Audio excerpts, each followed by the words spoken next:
जी अस्सलाम वालेकुम। ਅਸੀਂ ਨਾ ਅੱਜ ਤੋਂ ਕੋਈ ਨਾ ਕੋਈ ਕਦ ਐਸੀ ਵੀਡੀਓ ਬਣਾਵਾਂਗੇ ਜਿਹਦੇ 'ਚ ਅਸੀਂ ਕੁਝ ਸਿੱਖਾਂਗੇ ਆਪਣੇ ਸੂਫੀਆ ਇਕਰਾਮ ਤੋਂ।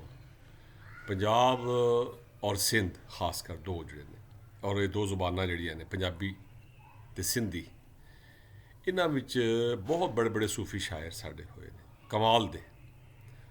ਔਰ ਇਹਨਾਂ ਦੋਵੇਂ ਮੰਨਦੇ ਨੇ, ਸਿੰਧੀ ਵੀ ਔਰ ਪੰਜਾਬੀ ਵੀ, ਕਿ ਬਾਬਾ ਫਰੀਦ ਸ਼ਕਰਗੰਜ ਰਹਿਮਤੁल्लाह अलैह ਇਹ ਮੋਢੀ ਸ਼ਾਇਰ ਨੇ ਸਾਡੇ ਇਸ ਸੂਫੀ ਸ਼ਾਇਰੀ ਦੀ ਜਿਹੜੀ ਸਾਡੀ ਰੀਤ ਹੈ ਪੰਜਾਬ ਦੀ, ਇਹਦੇ ਦਾ।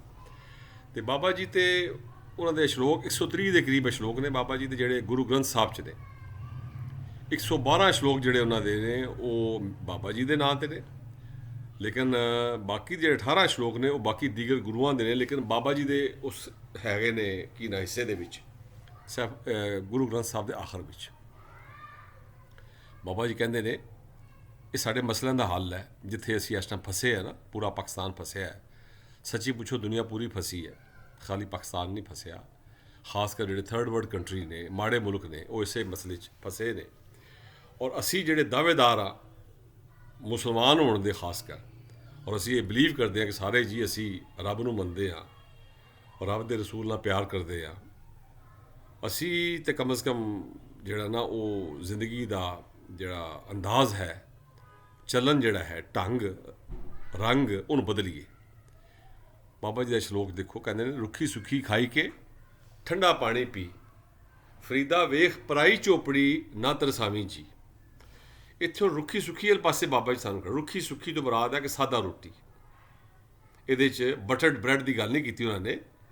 ਔਰ ਸਾਦਾ ਪਾਣੀ ਪੀ ਤੋਂ ਜਿਹੜਾ ਪਾਣੀ ਤੋਂ ਮੁਰਾਦ ਹੈ ਠੰਡਾ ਪਾਣੀ, ਬੇਵਰੇਜਸ ਨਹੀਂ, ਹੋਟਲ ਨਹੀਂ। ਰੋਟੀ ਕਿਹੜੀ? ਸਾਦਾ। ਔਰ ਬੁਫੇ ਨਹੀਂ, ਮਟਨ ਕੜਾਹੀਆਂ, ਚਿਕਨ ਕੜਾਹੀਆਂ, ਇਹ ਨਹੀਂ, ਬਰਗਰ ਨਹੀਂ, ਔਰ ਕੀ ਕਹਿੰਦੇ ਨੇ, ਪੀਜ਼ੇ ਨਹੀਂ।